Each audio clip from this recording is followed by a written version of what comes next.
दोस्तों, कहानी की शुरुआत होती है जर्मनी के एक छोटे से द्वीप हेल्गोलैंड को दिखाते हुए, जहां 513 लोग अपनी जिंदगी गुजार रहे थे क्योंकि पूरी दुनिया में एक खतरनाक वायरस फैल गया था, जिसकी वजह से काफी सारे लोग मारे गए और जो बचे हुए लोग हैं वो ज़ॉम्बीज बन गए। इन ज़ॉम्बीज से बचने के लिए ये लोग हेल्गोलैंड आइलैंड पर आ गए और यहाँ धीरे धीरे इन 513 लोगों ने अपनी एक सोसाइटी बना ली और खेती वगैरह करके अपनी जिंदगी गुजारने लगे। लेकिन खाने पीने का सामान काफी कम था, इसलिए इस आइलैंड पर केवल 513 लोग ही रह सकते थे और अगर एक भी मेंबर यहाँ बढ़ गया तो इन लोगों को काफी दिक्कत हो सकती थी। इसलिए जब भी इस आइलैंड पर कोई बच्चा पैदा होता था तो वोटिंग के जरिए उस इंसान को चुना जाता था जो अपनी जान दे सके ताकि आइलैंड पर लोगों की आबादी कंट्रोल में रह सके। वहीं अब हम एक बोर्ड पर सभी सर्वाइवर के नाम के आगे कुछ पॉइंट्स लिखे हुए देखते हैं जो इन्हें तब मिलते हैं जब ये कोई अच्छा काम करते हैं और इस तरह इनका नाम ऊपर बढ़ता रहता है। लेकिन अगर किसी इंसान ने गलत काम किया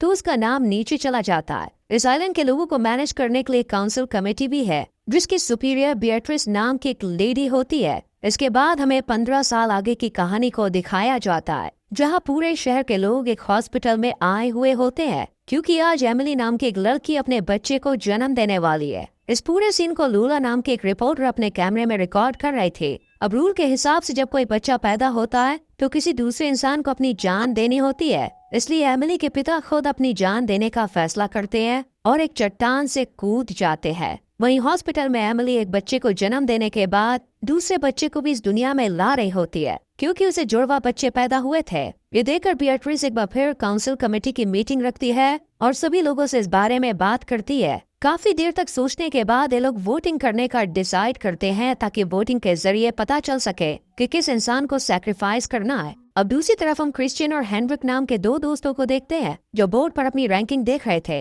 क्रिश्चियन की रैंक 511 नंबर पर थी। ये देखकर वो काफी परेशान हो जाता है और हेनरिक से कहता है कि अगर मुझे मारने के लिए चुना गया तो मैं अपनी जान नहीं दूंगा। लेकिन हेनरिक उसे वार्न करते हुए कहता है कि पिछली बार एक आदमी ने इस तरह से बचने की कोशिश की थी पर इन लोगों ने उसे जबरदस्ती पिंजरे में कैद करके समुंदर में फेंक दिया था। इसके बाद हम 512 नंबर पर मौजूद एलिसी नाम की बुजुर्ग लेडी को देखते हैं जिसकी अब काफी उम्र हो चुकी थी, इसलिए सभी लोग उसे बिल्कुल यूजलेस समझते थे। वही सबसे आखिरी पोजीशन यानी 513 रैंक पर जिस शख्स का नाम होता है वो था इटियन, जो कि एक वर्कर है और उसे सब लोगों ने क्रिमिनल घोषित कर दिया है। इसके बाद सीन शिफ्ट होता है मारेक और उसके बेटे लाइनस पर। ये दोनों एक लैब में उसी वायरस की वैक्सीन बनाने की कोशिश कर रहे थे। वहीं दूसरी तरफ हम जूडिथ नाम की एक लेडी को देखते हैं जो यहाँ के अथॉरिटीज में से एक थी। कुछ देर के बाद वो मारेक के साथ शहर के सभी लोगों को दवाइयाँ देने के लिए जाती है और जब ये दोनों एटियन के घर पहुँचते हैं तब इन्हें देखकर एटियन की वाइफ लीसा जूडिथ पर गुस्सा करने लगती है और उसे कहती है कि उसकी वजह से एटियन जैसा एक हार्ड वर्किंग इंसान लिस्ट में आखिरी रैंक पर आया है और इसलिए इन्हें सजा के तौर पर राशन भी कम मिलता है। ये सुनकर जूडिथ उसे जवाब देते हुए कहती है कि एटियन ने दवाई चोरी की थी इसलिए उसे क्रिमिनल माना गया है। लेकिन लीसा उसे समझाने की कोशिश करती है कि वो सिर्फ मेरे लिए दवाई चोरी कर रहा था क्योंकि डॉक्टर ने उसे दवा देने से मना कर दिया था। इसके बाद सीन शिफ्ट होता है एमिली पर जो अपने कमरे में सो रहे थे। तभी एलिसी आकर चुपचाप उसके बच्चे को उठाकर अपने साथ ले जाने लगती है पर तभी एमिली की आंख खुल जाती है और वो जल्दी से उससे अपना बच्चा छीन लेती है क्योंकि उसे लग रहा था कि एलिसी वोटिंग के चक्कर में उसके बेबी को नुकसान पहुंचाना चाहती है, पर वो उसे कहती है कि मैं ऐसा कभी नहीं करूंगी। इधर मारेक अपने लैब से दवाई छुपा कर लाता है और उसे लोरे नाम की एक लेडी को दे देता है, पर उसे ये सब करते हुए जूडिथ देख लेती है, इसलिए वो जल्दी से सुपरमार्केट में मौजूद बियट्रिस के पास जाती है और मारेक ने जो किया वो सब बता देती है। पर बियट्रिस उसे कहती है कि तुम ये बात किसी को मत बताना क्योंकि इस वक्त हमें मारेक की जरूरत है,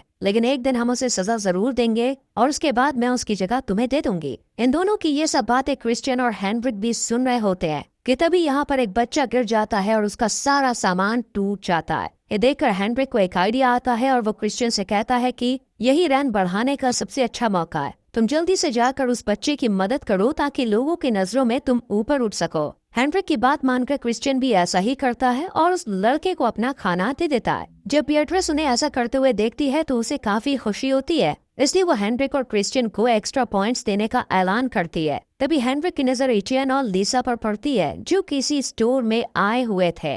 हेनरिक के बाद अच्छी तरह से जानता था कि लीसा को राशन बहुत कम मिल रहा है, इसलिए वो उनके पास जाकर उनसे कहता है कि अगर तुम चाहो तो मैं तुम्हें खाना दे सकता हूँ। इस पर लीसा मना कर देती है, लेकिन पीछे खड़ी बेatrice इनकी बातें सुन लेती है और वो हेनरिक पर काफी गुस्सा करती है। यहाँ पर हमें पता चलता है कि असल में हेनरिक बेatrice का ही बेटा है। इसके बाद हम पीटर नाम के एक पेशेंट को मारिक के लैब में देखते हैं, जिसे जबरदस्ती बाहर के दुनिया से यहाँ पर एक्सपेरिमेंट के लिए लाया गया था और उस पर अलग अलग वैक्सीन्स का एक्सपेरिमेंट चल रहा था। वहीं दूसरी तरफ हेनरिक लीसा के पास जाकर उसे कुछ खाना ऑफर करता है और बदले में इंटीमेट होने के लिए कहता है, पर वो इसके लिए मना कर देती है। लेकिन हेनरिक फिर भी उसकी तरफ बढ़ने लगता है। तभी अचानक सायरन बज जाता है और उसे लीसा को छोड़कर बॉर्डर की तरफ भागना पड़ता है, क्योंकि वो एक सोल्जर है। यहाँ पर हम देखते हैं कि कुछ लोग आइलैंड में घुसने की कोशिश कर रहे हैं, जिन्हें सोल्जर्स की लीडर मिया वापस लौटने को कहती है, पर वो उसकी एक बात नहीं मानते और बैरियर काटने लगते हैं। और ये देखकर मिया एक आदमी को शूट कर देती है और फिर सभी लोग वापस जाने लगते हैं। लेकिन हेनरिक अपने मजे के लिए एक एक करके सभी को शूट कर देता है। अब वोटिंग का दिन आ जाता है और सभी लोग एटीएन के खिलाफ वोट करते हैं, यानी अब उसे अपनी जान देनी होगी। पर लीसा ऐसा बिल्कुल नहीं चाहती थी, इसलिए वो हॉल में बैठे हुए सभी लोगों से कहती है कि मेरा हस्बैंड बेगुनाह है, बस वो तो मेरे लिए दवाइयाँ ला रहा था। साथ ही इस बात का भी खुलासा करती है कि उसने हेनरिक को मारने के लिए वोट किया था, क्योंकि उसने खाने के बदले लीसा के साथ इंटीमेट होने की बात कही थी। ये सुनकर हॉल में जितनी भी लेडीज मौजूद होती है वो हेनरिक के खिलाफ बोलने लगती है। इसलिए बेatrice को ना चाहते हुए भी हेनरिक को आइलैंड से निकालना पड़ता है। इसके बाद सीन शिफ्ट होता है लैब पर, जहाँ ज्यादा एक्सपेरिमेंट की वजह से अब पीटर की मौत हो चुकी थी। ये देखकर मारिक को काफी बुरा लगता है और वो उसकी डेड बॉडी को जलाने के बाद अपने घर आ जाता है। यहाँ उसका बेटा लाइनस उससे मिया की टीम के साथ मेन लैंड यानी बाहर की दुनिया में जाने के लिए कहता है, पर मारिक इसके लिए मना कर देता है। लेकिन लाइनस उसकी एक नहीं सुनता और अगले ही दिन कुछ सोल्जर्स के साथ बायो सूट पहनकर उनकी बोट पर चला जाता है। अब उनके साथ हेनरिक भी था, जिसे ये लोग सजा के तौर पर बाहर छोड़ने के लिए जा रहे थे। और कुछ देर के बाद ये मेन लैंड पर भी पहुंच जाते हैं, जिसके बाद एक सोल्जर हेनरिक से कहता है कि वह बोट से उतरकर नीचे चला जाए, पर वो ऐसा करने के लिए तैयार नहीं था। ये देखकर हांस नाम का एक सोल्जर गुस्से में उसे एक जोरदार मुक्का मारता है, क्योंकि इसकी बहन के साथ भी हेनरिक ने गलत काम किया था। और फिर वो जल्दी से यहाँ से भाग जाता है। दूसरी तरफ आइलैंड पर बेatrice अपनी एक एम्प्लॉय के साथ वाटर सप्लायर के चीफ इंजीनियर से मिलने के लिए जाती है, क्योंकि पानी का मीटर खराब हो चुका था। बेatrice जब उस इंजीनियर से बात कर रही होती है तब उसकी एम्प्लॉय की नजर एक रेडियो पर पड़ती है, जिसे देखकर वो थोड़ी हैरान हो जाती है, क्योंकि इस आइलैंड पर रेडियो रखना इल्लीगल था। अब चीफ मीटर को ठीक करने के बाद बेatrice से अपनी वाइफ को भी इस आइलैंड पर लाने की रिक्वेस्ट करता है, लेकिन वो मना कर देती है। इधर सभी सोल्जर लाइनस को बोट पर रुकने की कहकर पूरे शहर में घूमने के लिए निकल जाते हैं, जहां उनकी मुलाकात अर्ल नाम के एक आदमी से होती है। ये सोल्जर्स उसे खाने का कुछ सामान देते हैं और इसके बदले में अर्ल इन्हें 2 बड़े बड़े बॉक्सेस और कुछ दवाइयाँ देता है। वहीं दूसरी तरफ लाइनस, जो कि इन सभी सोल्जर का बोट पर इंतजार कर रहा था, लेकिन वक्त बीत जाने के बाद भी ये जब नहीं आते तो वो बोट से उतरकर आसपास घूमने के लिए चला जाता है, जहाँ उसकी मुलाकात मोजिक नाम के एक आदमी से होती है। वो लाइनस को एक दवाई की बोतल देकर कहता है कि मेरे पास एक शिप है जिसमें ऐसी कई सारी दवाइयाँ हैं, तुम अगर इन्हें पीना चाहते हो तो मैं तुम्हें दे सकता हूँ। ये सुनकर लाइनस मोजिक के साथ उसके शिप पर चला जाता है, जहाँ मोजिक उसे काफी सारी दवाइयाँ दिखाता है, पर वो लाइनस के सामने एक शर्त रखता है और उससे कहता है कि इनके बदले तुम्हें मुझे और मेरे दोस्तों को अपने आइलैंड पर लेकर जाना होगा। जिसके बाद बोट से काफी सारे लोग बाहर निकल आते हैं। ये देखकर लाइनस बिना टाइम वेस्ट किए फौरन यहाँ से भाग जाता है। इधर ये सभी सोल्जर बोट की तरफ आ रहे होते हैं कि तभी एक आदमी आकर एक सोल्जर पर अटैक कर देता है, लेकिन सही वक्त पर बाकी सोल्जर उसे शूट करके मार देते हैं और किसी तरह बोट तक पहुँच जाते हैं। पर यहाँ लाइनस मौजूद नहीं होता है। इससे पहले कि ये उसे ढूंढ पाते काफी सारे सिटीजन इनकी तरफ आने लगते हैं, जिस वजह से ये लोग लाइनस को लिए बिना ही फौरन यहाँ से निकलने लगते हैं। पर बोट की आवाज सुनकर लाइनस जल्दी से शिप से बाहर निकल आता है और भागते हुए बोट पर कूद जाता है, पर उसके पीछे पीछे मोजिक भी आ जाता है, जो बोट पर चढ़ने की कोशिश करता है, लेकिन सोल्जर उसे शूट करके मार देते हैं। कि तभी उनकी नजर लाइनस के सूट पर जाती है, जो कि अब फट चुका था। उसके फटे हुए सूट को देखकर सोल्जर्स को लगता है कि कहीं वो इन्फेक्टेड ना हो गया हो, इसलिए वो उसे एक इंजेक्शन देकर यहीं बेहोश कर देते हैं और आइलैंड पर वापस लाने के बाद उसे लैब में क्वारंटीन कर देते हैं। इसके बाद यहाँ मारिक अपने बेटे से मिलने के लिए आता है। तब लाइनस उसे मोजिक द्वारा दी गई दवाई दिखाता है और उसे जो कुछ भी शिप पर हुआ वो सब बता देता है। ये सुनकर मारिक जल्दी से उस दवाई को टेस्ट करता है और उसे पता चलता है कि ये असली वैक्सीन है, इसलिए वो बियट्रिस के पास जाकर उसे दोबारा अपने सोल्जर्स को शिप पर भेजने के लिए कहता है ताकि ज्यादा से ज्यादा दवाई को यहाँ लाया जा सके। पर बियट्रिस इसके लिए मना कर देती है क्योंकि पिछली ट्रिप में उसका बहुत ज्यादा नुकसान हो गया था। इधर हम मेनलैंड में अर्ल के गार्ड्स को देखते हैं जहाँ उन्हें पानी में मोज़िक की लाश मिलती है और उसके हाथ में उन्हें एक दवाई की बोतल भी मिलती है, जिसे देखने के बाद अर्ल अपने गार्ड्स को ऐसी और दवाइयाँ ढूंढने का ऑर्डर देता है। वहीं दूसरी तरफ हम हेनरिक को देखते हैं जो शहर में इधर उधर भटक रहा था। तभी उसे रास्ते में वेल्मा नाम की एक लेडी दिखाई देती है जो लोगों को कुछ न कुछ देकर उनकी मदद किया करती थी। हेनरिक उसके पास जाकर उससे फ्लर्ट करने लगता है और वेल्मा उससे खुश होकर उसे अपने असिस्टेंट के तौर पर रख लेती है। इसके बाद वेल्मा हेनरिक को एक थिएटर में लेकर जाती है जो कि असल में उसका घर था। इसके बाद वो हेनरिक के सामने बार बार अर्ल का नाम लेने लगती है, जिस पर वो उसी अर्ल के बारे में पूछता है, लेकिन वेल्मा उसे कुछ नहीं बताती है। जैसी रात होती है हेनरिक मौका मिलते ही वेल्मा को मार देता है और उसका सारा सामान लेकर यहाँ से निकल जाता है। दूसरी तरफ बियट्रिस लिसा से मिलने के लिए जाती है और उसे एक जॉब ऑफर करते हुए कहती है कि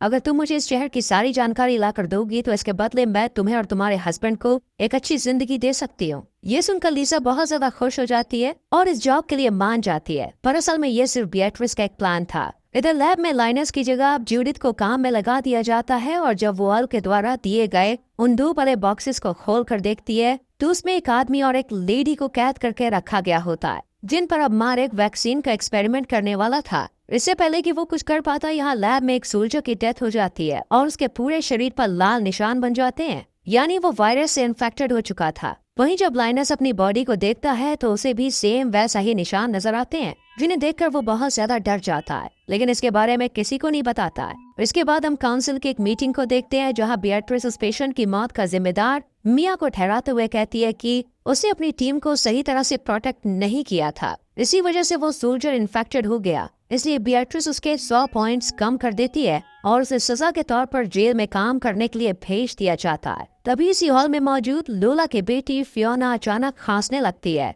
जिसे देखकर सभी को लगता है कि शायद वो भी वायरस से इन्फेक्टेड हो गई है। इसलिए सभी लोग यहाँ से भाग जाते हैं। पर असल में फियोना प्रेग्नेंट थी, लेकिन उसकी अभी तक शादी नहीं हुई थी, इसलिए उसके बच्चे को इलीगल माना जाएगा। इसी डर की वजह से वो अपने बॉयफ्रेंड टॉम के पास जाती है, पर टॉम उसे वादा करते हुए कहता है कि वो उसका और उसके होने वाले बच्चे का ख्याल रखेगा। जिसके बाद हमें लैब का सीन दिखाया जाता है जहाँ एक्सपेरिमेंट की वजह से अब उन दोनों पेशेंट्स की हालत बहुत ज्यादा खराब हो रही थी और इन्हें देखकर मार्क जूडी से कहता है कि हमारे पास ज्यादा वक्त नहीं है, इसलिए हमें जल्द से जल्द वैक्सीन बनाने ही होगी।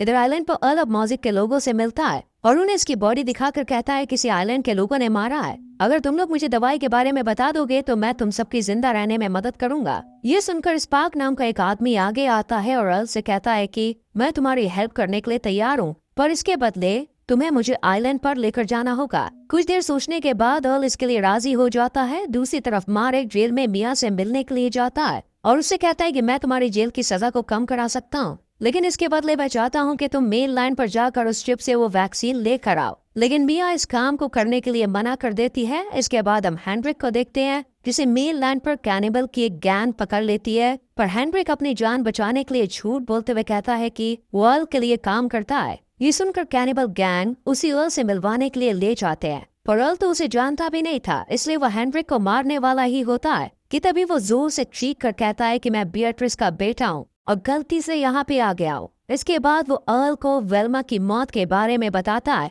कि वो वायरस की वजह से मारी जा चुकी है, लेकिन अर्ल पहले से ही सारी सच्चाई जानता था, इसलिए वो हेनरिक से कहता है कि तुम्हें आइलैंड से निकाला गया था और वेल्मा की मौत की वजह वायरस नहीं बल्कि तुम हो, तुमने उसकी जान ली है। ये सुनकर हेनरिक के पसीने छूट जाते हैं क्योंकि वो समझ चुका था कि उसके साथ बहुत बुरा होने वाला है, इसलिए वो अपनी जान बचाने के लिए आइलैंड के सभी सीक्रेट्स और डोर्स के बारे में अर्ल को बता देता है, जिससे खुश होकर वह हेनरिक को मारने का इरादा कैंसिल कर देता है। वहीं अब हम एक काउंसिल मीटिंग को देखते हैं जहां वाटर सप्लायर के इंजीनियर की वाइफ काइसो का इंटरव्यू लिया जाता है क्योंकि उसे दवाइयों के बारे में बहुत ज्यादा जानकारी थी। लेकिन तभी कमेटी मेंबर्स को पता चलता है कि एक दूसरी कैंडिडेट ने भी इंटरव्यू के लिए अप्लाई किया है, जिसका नाम जेनियला है। जेनियला असल में एक सर्जन है, इसलिए कमेटी मेंबर काइसो की जगह जेनियला को सिलेक्ट करते हैं और फिर उसे इस आइलैंड पर बुलाया जाता है, पर उसकी शिप में दूसरी गैंग के 2 लोग छुप कर आ जाते हैं। इधर अपनी वाइफ को सिलेक्ट ना होता देख इंजीनियर को बहुत बुरा लगता है, इसलिए वो मेनलैंड पर जाने का फैसला करता है।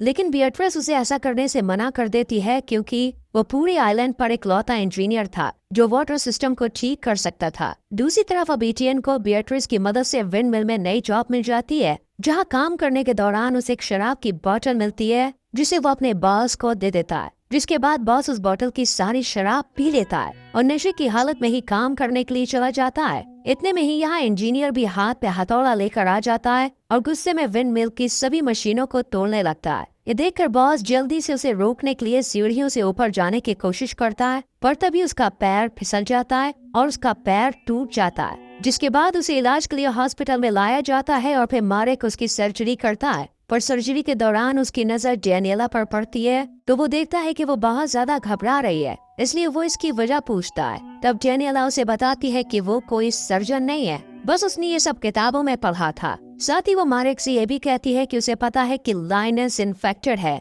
और इसलिए वो उसकी मदद भी करना चाहती है, पर मारेक उसकी सच्चाई किसी को ना बताए। इससे पहले कि मारेक कुछ कह पाता, यहाँ ज्यूडिथ आ जाती है और उसने इन दोनों की सारी बातें सुन ली थी, इसलिए वो मारेक से कहती है कि मैं अब लाइनस के बारे में सबको बता दूंगी कि वो इन्फेक्टेड है। लेकिन तभी डेनियला पीछे से उस पर अटैक करके उसे मार देती है, जिसके बाद मारेक और डेनियला मिलकर उसकी लाश को पानी में फेंक देते हैं। इसके बाद सीन शिफ्ट होता है फियोना पर, जिसका मिसकैरेज हो गया था, और जब मारेक उसे देखने के लिए जाता है तो फियोना की माँ उससे कहती है कि प्लीज तुम इसके बारे में बियट्रिस को कुछ मत बताना, और इसके लिए मारेक भी मान जाता है। इधर बियट्रिस जब लैब में जाती है तो उसे दीवार पर एक टूटा हुआ दांत रखा हुआ दिखाई देता है, जिसे देखकर वो समझ जाती है कि ये दांत किसी और का नहीं बल्कि ज्यूडिथ का है। इसलिए वो फौरन मारेक के पास जाती है और उसे ज्यूडिथ के बारे में बात करते हुए कहती है कि वो कहीं गायब हो गई है और मुझे लगता है कि इसे गायब करने के पीछे तुम्हारा ही हाथ है। इस पर मारेक उसे बड़ी ही चालाकी से जवाब देता है कि मैं जानता हूँ कि तुम मुझे नुकसान नहीं पहुँचा सकती क्योंकि तुम्हें मेरी जरूरत है।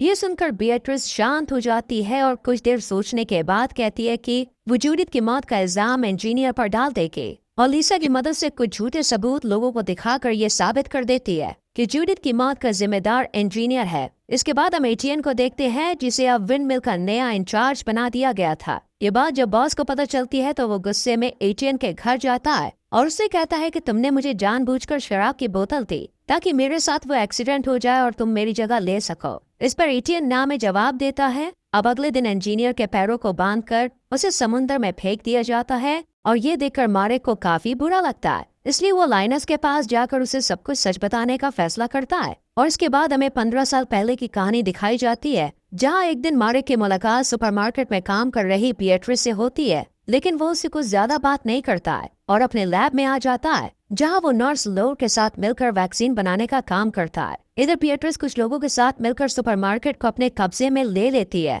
और फिर यहाँ की फार्मेसी को भी अपने अंडर में कर लेती है। वहीं उसकी रिपोर्टर लोला उसका वीडियो रिकॉर्ड कर लोगों के सामने यह प्रूव करने की कोशिश करती है कि बियट्रिस इस आइलैंड का लीडर बनने के लिए एक परफेक्ट कैंडिडेट है। लेकिन वो ये भी अच्छी तरह से जानती थी कि मारेक इस फार्मेसी में काम करता है और उसके रास्ते में आ सकता है, इसलिए बियट्रिस उसे एक ऑफर देती है कि वो जो चाहे अपनी मर्जी से दवाई बना सकता है, पर वो उसके खिलाफ खड़ा नहीं होगा। मारेक तो उसकी बात मान जाता है, लेकिन आइलैंड पर जो मेयर था वो उसे अरेस्ट करने के लिए अपने अफसर भेज देता है, पर बियट्रिस बड़ी ही चालाकी से उसे ही फंसा देती है। इसके बाद सीन शिफ्ट होता है मारेक की वाइफ पर, जो कि मेनलैंड पर रहकर वैक्सीन बना रही होती है कि तभी कुछ गुंडे यहाँ पे आकर उसे मार देते हैं। वहीं दूसरी तरफ बियट्रिस लोर को आइलैंड की आबादी को कंट्रोल रखने के लिए सिर्फ 513 लोगों को ही यहाँ रखने के लिए कहती है। पहले तो लोर इसके लिए मना करती है क्योंकि उन्हें आधे से ज्यादा आबादी को मारना होगा, लेकिन जब बियट्रिस उसे धमकाती है तो वो इसके लिए राजी हो जाती है और फिर एक एक करके सभी लोगों को वायरस का इंजेक्शन लगाया जाता है और इस तरह कई लोग मारे जाते हैं, जबकि कुछ की रिपोर्ट्स चेंज कर उन्हें पॉजिटिव दिखाकर आइलैंड से बाहर निकाल दिया जाता है। ये देखकर मारेक जल्द से जल्द वैक्सीन बनाने का फैसला करता है ताकि लोगों को बियट्रिस की सच्चाई बता सके, पर इस बात को 15 साल बीत गए थे। इसके बाद सीन प्रेजेंट पे शिफ्ट होता है, जहाँ लाइनस की मौत हो चुकी थी और मारेक अपने पूरे कन्फ्यूजन को रिकॉर्ड कर देता है, लेकिन डेनियला आकर उस टैब पर गोली चला देती है क्योंकि वो अर्ल की गैंग मेंबर है। इधर अर्ल अब अपनी आगे की प्लानिंग शुरू करता है और इसी के साथ ये सीरीज यहीं खत्म हो जाती है। तो दोस्तों, आपको कैसी लगी ये सीरीज कमेंट करके जरूर बताएं, वीडियो को लाइक और शेयर करें।